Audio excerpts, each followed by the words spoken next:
So today, lads and lasses, we're going to be talking about ketamine and how to use it safely and just general overview of what the substance is about.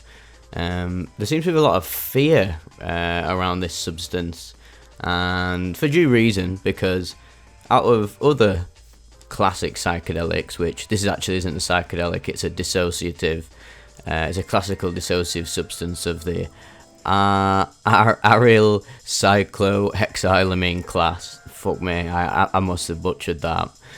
But yeah, it's best known as the archetypal member of the dissociatives. I've read a lot of this off Psychonaut Wiki because as many times as I recommend people to use it, they just don't seem to ever go on it. So I thought, may as well use some of their work. Massive credit to the people who wrote this. It's incredibly valuable.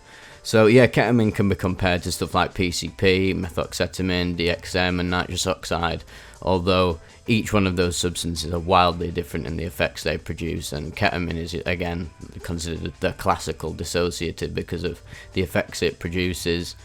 It was actually developed in 1963 by Park Davis Laboratories and was originally intended as a replacement for the surgical anesthetic phencyclidine, which is called PCP. I should have just done it like that to make it easier for everyone. And it's now widely used in human and veterinary medicine. If anyone knows about ketamine, they obviously colloquially call it Special K or a horse tranquilizer, because yeah, there's many videos of horses actually getting tranquilizer. Just 1 gram of an injection, it completely wipes them out. I'll feature that video here from Vice right now. It's actually wild that a mere gram can knock this horse out. I've seen uni students do that much over the course of a Tuesday night.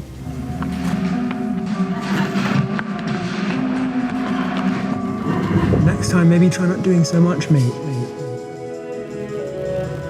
If it takes this little to knock out a horse, then what's it doing to millions of young British humans? Although in the modern era, because it's considering this is like a relatively new drug that's being used very often recreationally since, say, like the 2000s, it's now starting to receive significant clinical research, which has followed the discovery that it has rapid relief treatment effects for resisting depression and suicidal ideation. And you can just look up so many videos on YouTube, again, about Vice. Vice is a really good source of information on ketamine, especially the video side. Some of the journalistic Vice stuff on Facebook and that is just utter garbage. But the videos on YouTube are actually seriously informative, and they're very balanced as well. They shed light on both aspects of it. They basically say, like, the gist of it is if you abuse ketamine all the time, you're taking grams a day for years on months on end, you're going to destroy your bladder and have serious cognitive impairment issues and God knows what else that we still haven't researched into. But if you're a recreational user that uses it wisely, just has a bit of fun at an event every now and then, uses it spiritually, again wisely, but not abusing it. Like, you could use it spiritually every single day and still like absolutely mess yourself up. But if you can use it wisely and recreationally, just have a bit of fun and not get hooked, it can actually be one of the very safest drugs. I mean, fuck me, it's safer than drinking every night, isn't it, really? Or smoking like fucking 40 packs of Rothmans every night. Interestingly, recreational use was first reported amongst medicinal chemists in the United States in 1967 and became more widespread in Europe in the 1990s, where it gained popularity as an adulterant in ecstasy tablets. See, that's one thing I didn't know, so you learn something new every day through Psychonaut Wiki. Defo check it out, they're the biggest source of information for a lot of these videos, and I don't see a lot of people just like reading it verbatim, so I thought I'd just take my chance to do it today. And just also intersperse it with some of my own comments and experiences. But yeah, today, I'd say in the last like 10 to 15 years, the UK has been a massive consumer of ketamine. It's probably been one of the most like popular. It's like I remember I heard a really good quote. It's like our generation's version of ecstasy, because obviously ecstasy in the UK was absolutely massive in like the 80s and 90s. They called it like the second summer of love, didn't they? Obviously the first summer of love being the massive wave of psychedelic users like LSD and mushroom back in like the the Woodstock days, bruh.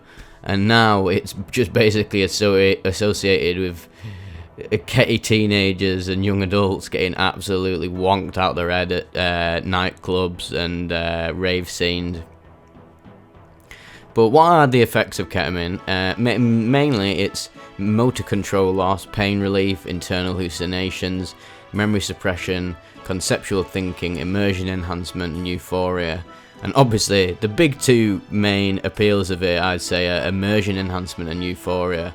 And also dissociation and depersonalization can actually be one of the effects that alleviates any depression and anxiety, because it really does put you into a no-self sort of experience that I think the majority of people on this earth have never experienced, having a completely thoughtless mind and just being completely engaged. Like, I've been in bed sometimes just when I've been like experimenting with ket, and I'm watching something like a nature documentary, and I'm completely and utterly fixated on what I'm seeing. I'm not distracted by my ego. I'm not like, oh, I'll pick up my phone and look at all this bullshit on there.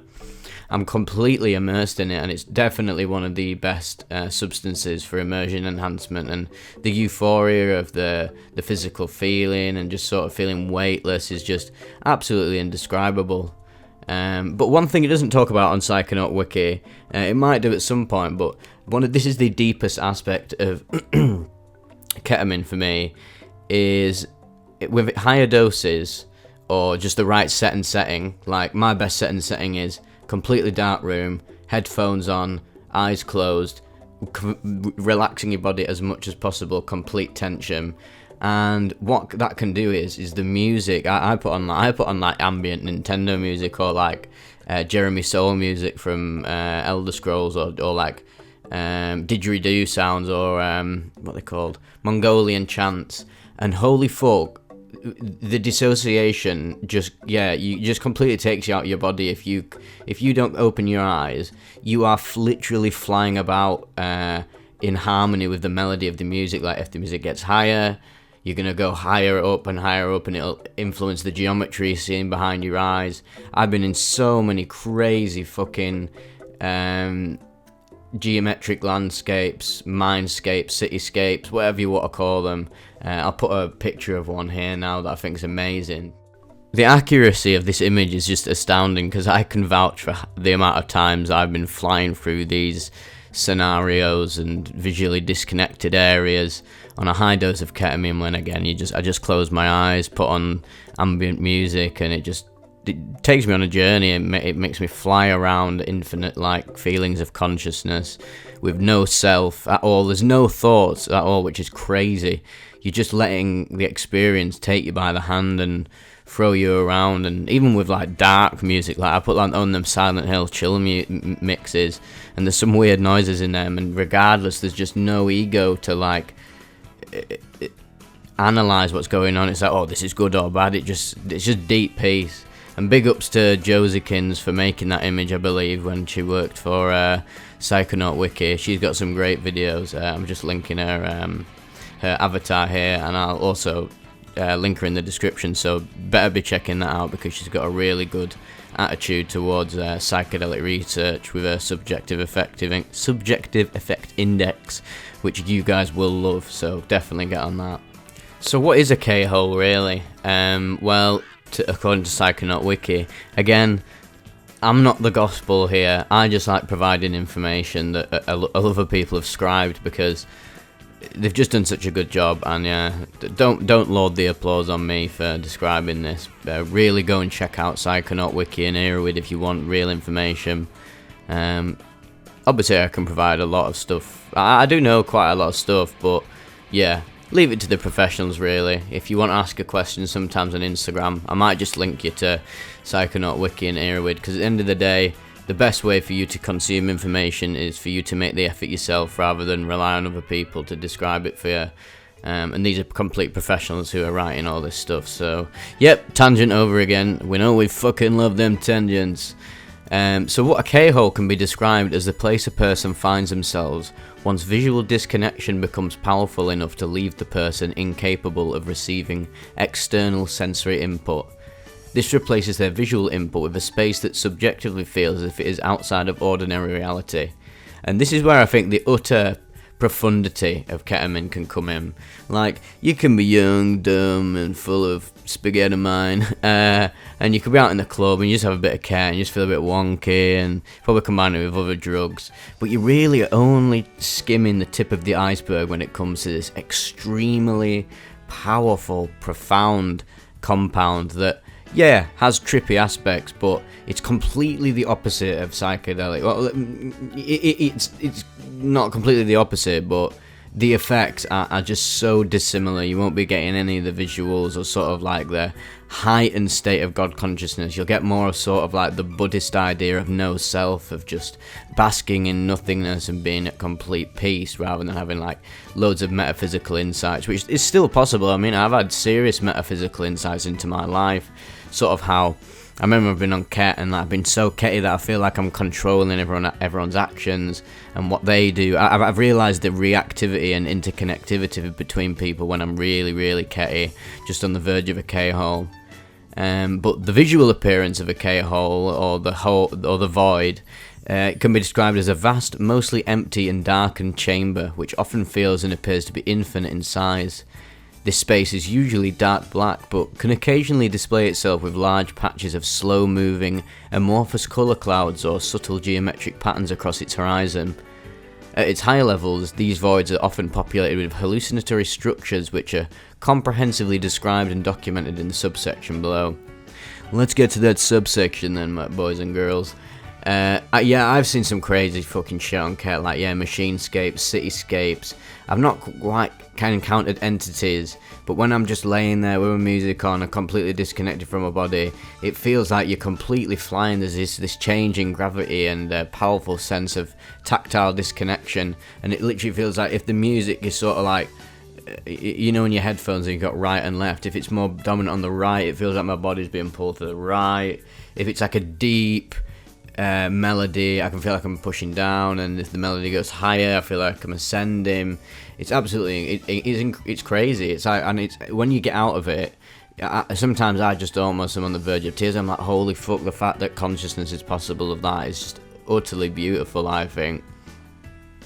It can be some of the deepest sense of peace you can ever experience, and that's surely why it's becoming so popular for antidepressant treatment. But there is a caveat. You can't just be dosing ketamine by yourself at home to try and rid your depression, because, again, later on in this article we'll talk about the toxicity and harm potential of ketamine, where if you abuse this stuff and use it chronically and develop a habit of redosing and just generally just overusing it and abusing it, it is going to have a serious toll not only on your bladder but on your cognition. I've noticed when I've had some problems like smashing ket for like months on end back in the day, and unfortunately recently, after I've gone on, when I was doing my Role of Suffering video, I will admit that I'll just be honest that I was abusing ketamine quite a bit, and it was affecting my cognitive abilities. I was forgetting stuff. I was finding it difficult to do like normal things, like even just tie my shoes or walk in straight lines and that, even when I wasn't ketty. So that's just, for me, that's just like, right, I need to just tap it on the head now and just leave it, because it's obviously not doing me any good, and I could feel my body and the universe showing me that my life was out of balance. So I managed to just tap that on the head now, but I will always enjoy it recreationally. It's probably the only drug I enjoy recreationally that I know isn't gonna like absolutely destroy me if I have it like once every like few months. Unlike with MDMA, where I'd say if you do it every month, you're gonna have serious serotonin syndrome and other just depressive effects. Yeah, what's some other cool shit that they've written? I've completely gone past the fucking I've completely gone past the toxicity and harm potential factor.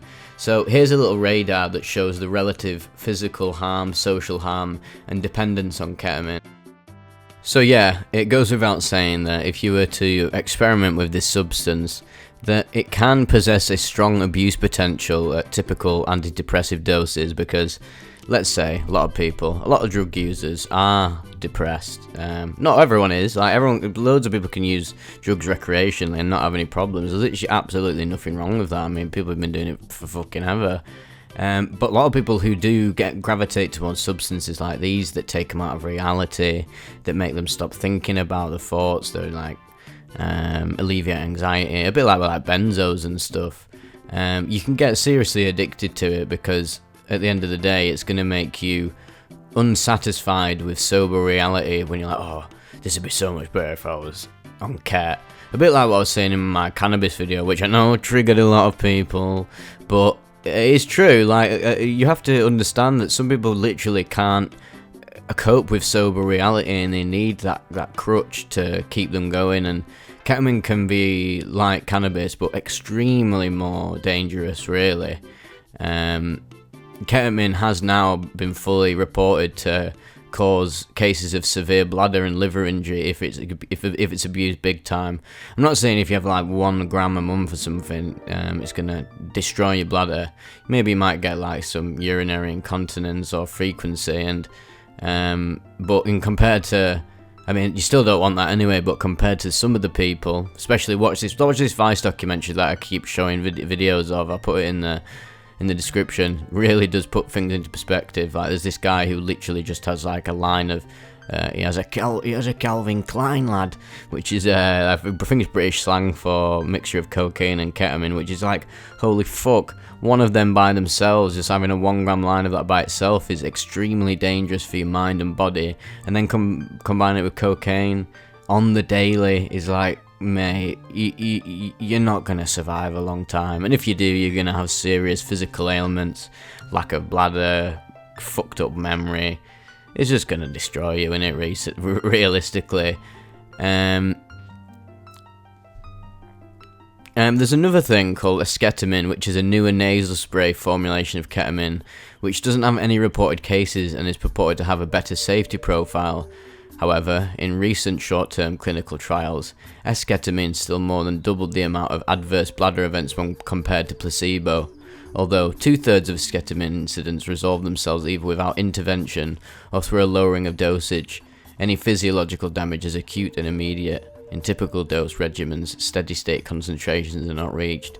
Now, if that sounds like gobbledygook to you, then don't worry, because some of it was for me, but it's good to get this information out there. I think I might do more of these like Psychonaut Wiki read-throughs, because not a lot of people do, and realistically, at the end of the day, these people know what I'm on about, and I just love sharing the awareness. I don't want to take any of the responsibility of saying like, oh yes, this is all info, I know, but obviously I can attest to it. I've had mates like who are seriously addicted to ketamine. It got to a point where like they were having K cramps, which is where basically you have so much ketamine that you can have like serious abdomen pain.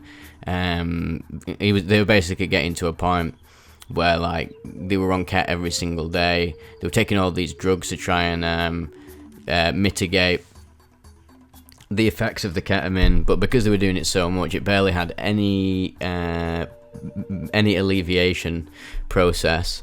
Although this is another thing I must say, is that I think there's a substance called EGCG, which is actually very present in green tea, and if you are going to use ketamine, try and have a cup of green tea, a strong green tea, or these EGCG tablets an hour before, because this can significantly reduce ketamine-induced bladder damage in almost like... They did it on rats, and I swear they did this to a rat. Fucking hell, poor rat, he must be ketty as fuck. Rat is this. The rats are all like this. The rat goes like this. So, the rat's like this. The normal rat is like this. That's the normal rat. Like this, like this. It sniffs. It's like this for quite a while. He's like this. And then maybe he sniffs. You are now a normal rat. You're ready, man. Two of these rats, one of them had like very little ketamine-induced cystitis, which is like the condition for a crystalline bladder, and ovariectomy-induced overactive bladder. so one of the rats was absolutely fucked out his head, and the other rat was like, oh yeah, my bladder's sound, me, I might have a piss. So yeah, even so the bladder stuff is a problem. The time of onset of lower urinary tract symptoms varies depending in part on the severity and chronicity of ketamine use. However, it is unclear whether the severity and chronicity of ketamine use corresponded linearly to the presentation of these symptoms. So, all reported cases where the user consumed greater than 5 grams per day reported symptoms of the lower urinary tract. So again, if you're only doing this like once a month, or like carefully every weekend, which again I'm cautiously say that because it's so easy to redose on this substance, and because the tolerance builds so much, which is another thing I've not talked about. The tolerance of ketamine is absolutely insane compared to most other substances. Like if you're using ketamine for like a week straight, or you've been at a festival or whatever, we've all done it, like on ket every day at a festival.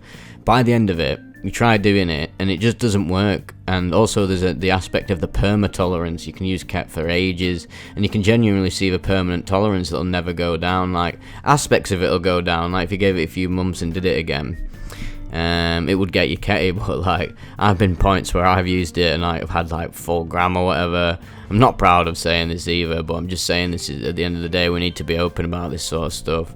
I've had it and it's just had absolutely zero effect, and I think that was the point where I was like, alright, there's absolutely no point doing this substance anymore, because again, the more ketamine you do, the more damage you do into your body. I've heard some anecdotes about with ketamine, if you crush it up into a powder, that your body doesn't get affected as badly. Obviously it's going to do some harm to your body, but because apparently the human body can't absorb shards as well through its liver, means that if it's a powder, it actually like mitigates the physical effects. But again, I've not seen much massive research into this really. But yeah, infrequent use of ketamine, you're going to be sound, to be fair, especially if you drink green tea. Remember when you're on ketamine to drink loads of water, because again, it's a salt, it's going to dehydrate you. You might be going to the toilet quite a lot, but is that not, that's a fucking small price to pay for a crystalline bladder. Yeah, there's also other, like, again, dependence and abuse potential is probably one of the worst. I've not lost so many mates, but so many of my mates have just been completely addicted to it, because again, they can't deal with sober reality, they don't have a purpose in life, and ketamine actually does give you that purpose. It just makes you, I've had cravings like when I'm like, oh, I want to watch this film, but oh, how good would it be if I was on ket and I could get completely immersed, because the immersion factor with dissociatives, mostly like ketamine, not like fucking PCP. You'd be fucking jumping out the window, wouldn't you? Ketamine really gets you into stuff. I've been so immersed in like animated films with my mates if we ever have a little ketty sesh. It's really beautiful, actually. And again, there's so many beautiful aspects of this drug, like I talked to before. I've had some seriously profound spiritual awakening experiences on ketamine. Different to psychedelics, where you become hyper-conscious, but there's a beauty in becoming sort of like lack of consciousness. It's almost like you just... whenever I get really, really ketty... Oh, fuck off. Why have you done that? Sorry. I need to throw my phone away when it's next to my microphone.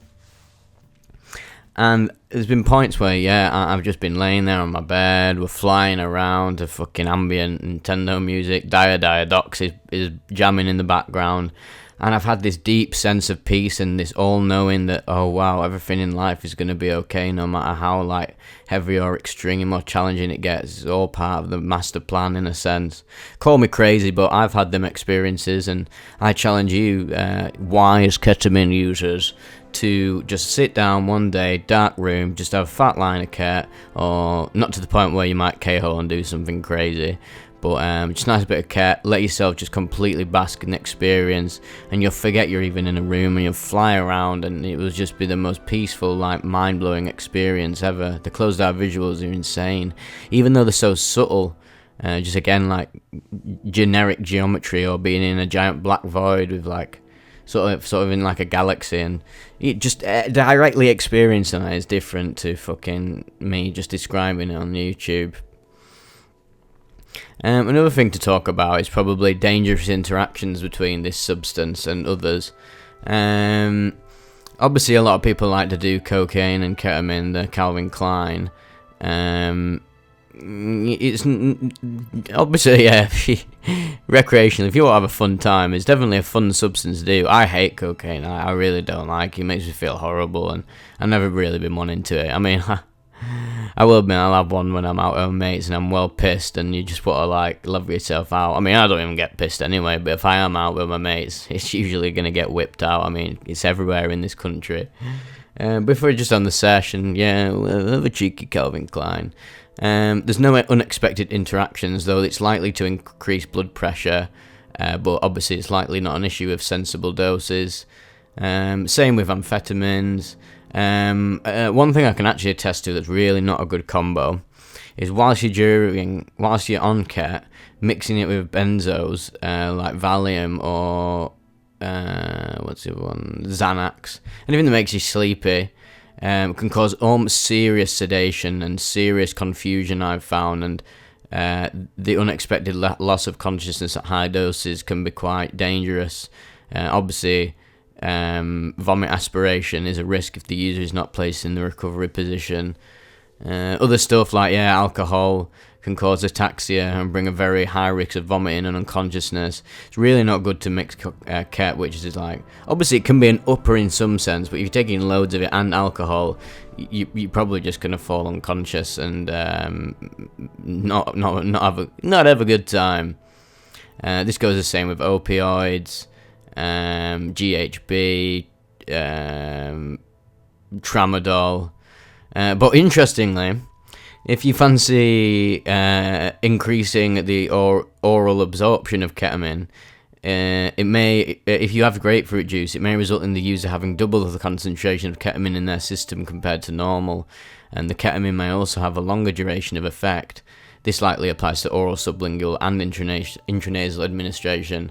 I can't say I've actually tried this. I've always done the green tea before Ket to try and alleviate the bladder symptoms, because, again, that's more what I care about, but if I want to have a fucking, I don't know, if I'm at a festival, I'm like, I can't get much out of this Ket, I'll probably just have some grapefruit juice. I've never actually done it before, but I definitely will do in the future. And if that just increases the oral absorption of ketamine, it means I don't have to keep sniffing loads of lines, and hopefully, I'm not sure what the research on that is, but that would be illuminating if anyone could provide info on that. That may actually mitigate the effects, the physical effects, because you're not actually having to sniff so much, and I guess the more you sniff. Another thing about using it intranasally, because I can't say I've ever done it sublingually or orally or up my ass. So it's always been a sniffing mission, lad. I've noticed that if you want to do that, if you want to get the most out of it, instead of sniffing one big fat lime, think about it. You know, your nasal cavity can only contain like a certain amount of substance. You should actually split a big line into two lines, one up one nostril, one up another, and you get the most out of it, and you also get rid of that horrible drip back that, again, I think there's a lot of studies on the drip back. People can't seem to agree on this. I've researched it, but some people can't agree whether the drip back actually increases the physical negative effects of ketamine when it's in your stomach, like if it goes straight into your kidneys, your liver, your whatever, and your blood, and then your bladder. So maybe it's just best to spit the drip back out, because not only is it disgusting, it might also make it a bit worse. But when you have it in two nostrils and like a good normal amount, that's probably going to really sort you out. And going without saying, legal status, it's pretty much fucking illegal everywhere, to be honest. In the UK, it's considered a Class B drug if you're going to get caught with it. Realistically, if you could get caught with it with a few fucking grams, like, they're just going to slap you on hand and take it off you. But, yeah, to the dealers out there, beware, just be careful. Obviously, this is a whole area I want to talk about the police and society's attitude towards drugs and how backwards it is, and just like they don't understand the system. They just think, oh, if you're a drug dealer, you must be evil. It's like, mate, put yourself in their shoes and see what it's like for them. Like, I'm not saying I defend them either. Like, I don't defend fucking selling fentanyl to people or whatever, but there's a reason this shit happens. The reason people sell cat to make a living. You know what? A lot of the people who sold me Ket are fucking soundest people on earth. They really want the best for you, not just like, oh, I'm not going to get this guy, fuck me. It's like, a lot of the dealers I know, like, they realise the heavy antidepressive, spiritual potential of these chemicals, and they're happy to, like, provide that to people, which I think is really cool, and it just shows that not all dealers are the same. It's not like fucking Manchester ganghead who just wants to fucking lace his Ket with, like, MXE and fentanyl and fuck his customers about for a bit of money. So yeah, it's all very different. What's interesting in the future is that, yeah, we're on the cusp of learning about just how much of an antidepressive miracle that ketamine is, and it's just going to keep getting better and better. I bet it could be really helpful with people who've, like, had near-death experiences, trauma with that, just general trauma in general. It's really something that needs researching big time more now, and it's just going to keep happening. And again with MDMA, that's going to become a massive revolutionary chemical for people with PTSD, people who are, like, need marriage counselling or whatever, because sometimes people think, oh, it's just drugs in it, it's just fucking imaginary, and it's like, what the fuck you on about, mate? Like, everything's fucking imaginary. It's like, oh, oxygen is not real, I can't even see it, it's imaginary. And just because some scientist tells me I breathe oxygen, it does this thing to my head. It's like, man, if you fucking take MDMA or Ket, like, it's clearly something that's happening and affecting you. There's nothing wrong with using a substance as a tool. It's absolutely ridiculous that people look down on shit like this. I don't even know what this video is becoming anymore. I might just I was going to call it how to use ketamine safely, but I'm just going to do, like, everything you need to know about ketamine.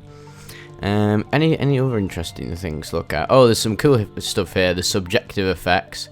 I'm not too good on pharmacology. I find that very confusing. I can't say I'm the best scientist in the world.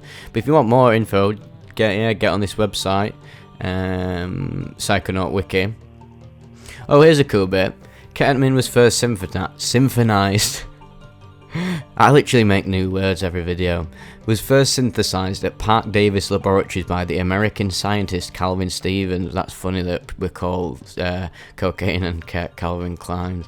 Stevens was searching for a new anesthetic to replace PCP, which was deemed not suitable for use in humans because of the severe hallucinogenic effects it produced upon recovery of consciousness. Upon being patented in Belgium in 1963, ketamine was initially used as a veterinary anesthetic. After being patented by Park Davis for human and animal use in 1966, it became available by prescription in 1969 in the form of ketamine hydrochloride under the name Ketalar. I had no idea about that. That sounds like some fucking new metal group, like Ketalar. The United States Food and Drug Administration approved it for human consumption in 1970 due to its favourable sympathomimetic properties and its wide margin of safety. It was administered as a field anaesthetic to soldiers during the Vietnam War. So that's fucking fascinating, man. It's been going about for ages before it became, like, fucking the UK's famous club drug, which is what most people know about it. Ketamine is on the World Health Organization's essential drug list as a list of the safest and most effective drugs needed in a modern health system. Fuck me, lad, I didn't know about that. Fucking hell, like. Street names include Special K, Kit Katty, Kitty, Horse, Dog, Cat Tranquilizer, Cat Valium, and Jet. Fucking Jet off Fallout, mate. Round here where we live, we just call it fucking Spaghettimine or Kenneth or Ken. It's funny how I love all the slang that comes with substances. I think instead of reading these subjective effects, there's so much reading here to be done. I think you should go on Psychonaut Wiki and read it for all of them. It's really interesting. If you've never done ketamine before, you want to read all this and be aware of, like, some of the stuff that can happen. Yeah, there could be some negative effects. I've not really had that many negative effects, mainly just with the confusion, really, and some extreme depersonalization. But the beauty of Ket is that after all that's over and you sort of give into experience, it can be as weird and mind-bending as possible. But after a bit, as soon as that drug wears off, you are back to normal. And if anything, when you come out of it, you have a deeper appreciation of your sober state, I find. It can be extremely introspective, and it can really end up it can really end up having a positive effect on your mind as long as you use it wisely and you're safe. And if you just fancy getting a bit trippy in bed with your fucking Nintendo ambient mixes on like I do, then that's also great as well. But just remember, try not to get dependent on it. Don't abuse it, because if you keep abusing it, your body is just going to keep craving it. So yeah, definitely something worth checking out if none of you ever have. I know that it's more popular in like the UK. I don't really hear a lot of Americans talk to me on Instagram about it, to be honest, which is mad. Yeah, just so hopefully you get lucky in real life and manage to find someone who can source the merchandise. So if so, yeah, happy days, and I hope you enjoyed this more in-depth video. Definitely would love to do another one in the future, just reading Psychonaut Wiki and interspersing with my own thoughts. And yeah, have a good day, you fucking mental cunts.